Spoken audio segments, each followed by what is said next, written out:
So YouTube, back with another video.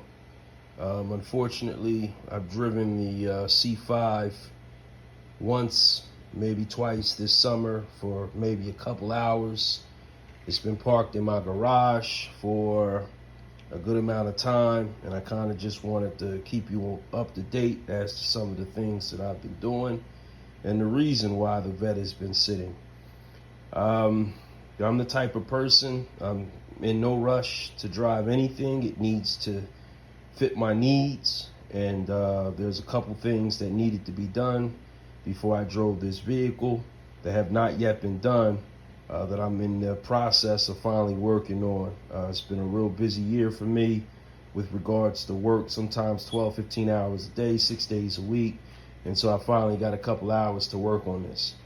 So what initially prompted this is I installed an LNC 2000 controller, a two-step controller, in the vet. In order to install the toggle switch, I had to take the entire dash panel apart.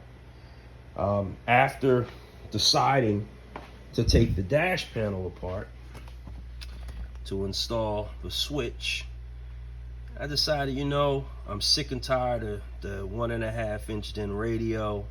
It does look a bit dated. Let me go ahead and install that, which was not an easy task because the OEM Vet 1 pack system that was required was pretty much sold out everywhere. And there was a couple places on YouTube that had it, on eBay that had it for like 48 bucks. Me pinching, waiting to see if I can get it cheaper. I lost out on those two. So Amazon eventually got them back in stock. The OEM pack one that you can use with the Bose system to install an aftermarket head unit. So I got it. The radio, I guess, was the biggest issue, and that's what's been holding this up. I do read reviews. I do go on YouTube. I do look on C5 forums to kind of see. A lot of people scout at single den. A lot of people talking about upgrading to double den. A couple people talked about the flip outs, but they make it look dated. And again, that's a single den. But a lot of people really talked about the Join 8.8, which kind of fits seamlessly in a dash as long as you made some modifications.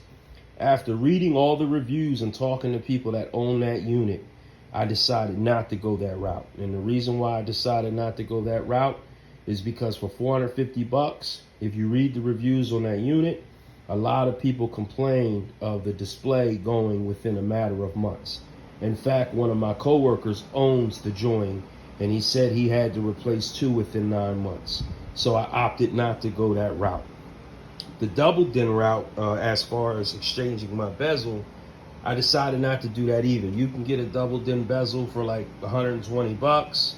Okay, the issue is I have carbon fiber, and this costs 800 bucks. So there's no way I'm downgrading to a $120 double den system. Because of the cost of this unit, I'm going to figure out how to use it. And so I decided to go a single den route, but I think that some of you'll like the option that I opted to go with.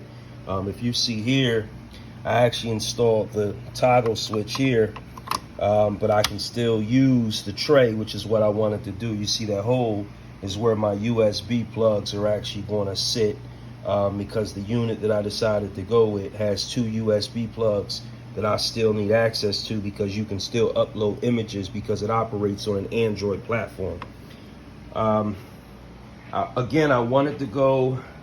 I decided to go single den, and so the radio that I decided to get was actually really nice. This is ESGoo, and if you can see, it's a single den, but it can actually be modified to fit exactly in the panel. I don't have to worry about my vents being covered, and the unit is real. When I say this thing is light, it's really light. The footprint is really small, but even with that footprint, you see it has GPS, which it came with the GPS antenna.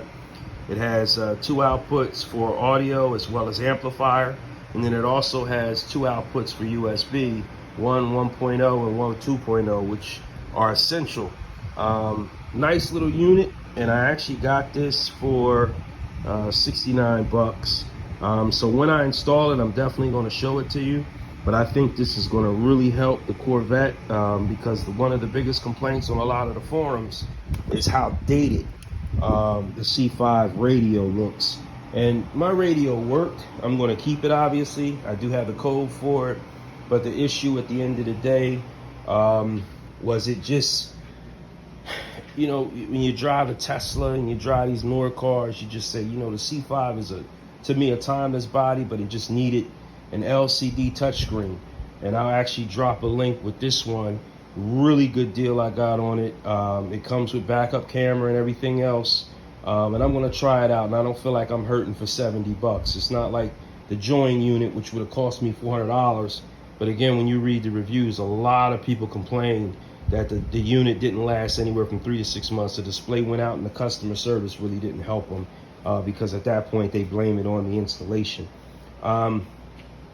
So in the process of installing that, the two-step switch or controller, you know, I'm going back and forth, like, you know, do I want a subwoofer? Don't I want a subwoofer? Yada, yada, yada, yada.